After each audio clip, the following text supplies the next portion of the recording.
Après la mort de sœur Rosario, ce centre a fonctionné pendant 1 an, puis il a été fermé. Cela a été très difficile et triste pour nous. Mais ensuite, les pères xavériens sont arrivés. Cela a été une merveilleuse nouvelle pour nous. Quand on m'a appelé de Tanger pour me dire « Le centre va rouvrir et cette fois, ce sont les pères xavériens qui viendront », j'ai pensé que c'était une excellente nouvelle.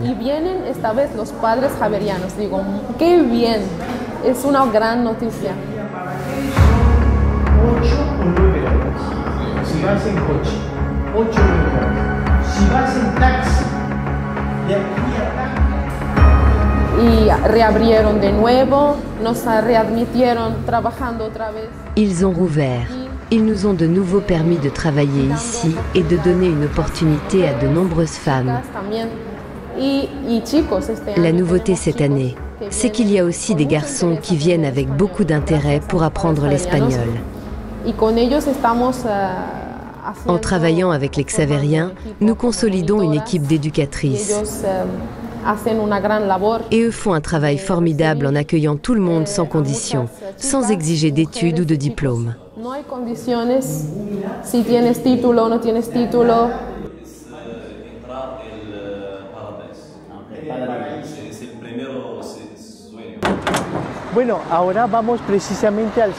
En ce moment, nous allons au centre socioculturel Lerchendi, qui est, disons, le cadeau que les adoratrices nous ont laissé. C'était un centre pour les femmes, et maintenant on le voit bien écrit. C'est le centre socioculturel Lerchendi. Notre présence chrétienne au Maroc a un sens. Nous sommes chrétiens pour les autres, dans ce cas, pour le peuple marocain. Entrons, c'est très beau. Il y a maintenant des cours pour les femmes.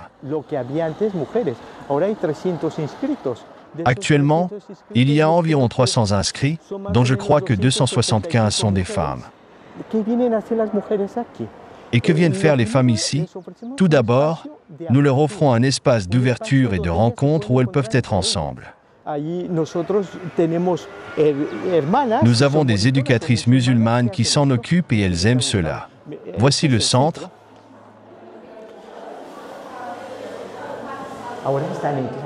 Elles sont en classe pour l'instant, mais je ne vais pas faire trop de bruit.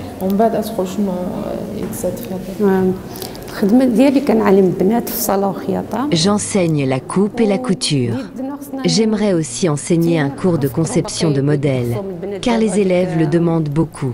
De plus, j'aimerais à l'avenir organiser un cours d'anglais, qui est l'un des cours les plus demandés ici.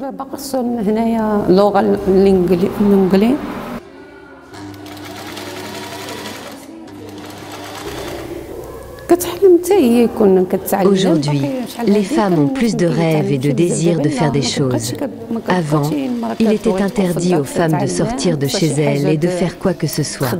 Maintenant, les femmes ici veulent travailler, s'améliorer, générer un revenu et apprendre de nouvelles choses.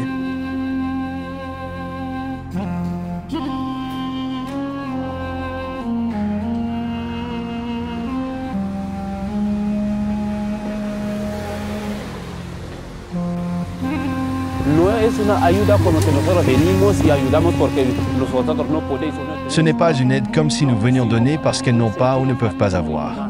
Absolument pas. Notre aide va dans un sens de fraternité humaine, comme dans une famille. Un frère aide l'autre indépendamment de ses capacités ou de ses compétences.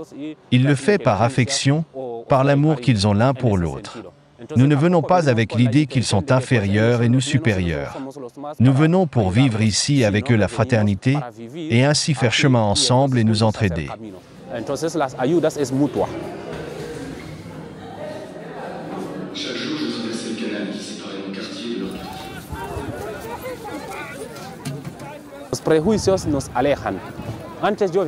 Les préjugés nous éloignent. Avant, je venais avec des préjugés sur les Marocains, sur les musulmans. Mais en me rapprochant et en vivant avec eux, ces préjugés sont tombés. Personne, ni moi ni eux, ne peut prétendre posséder la vérité.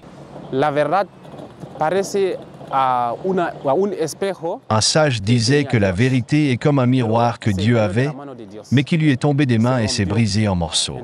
Chaque personne a pris un morceau et en le tenant dans ses mains, dit « J'ai la vérité ».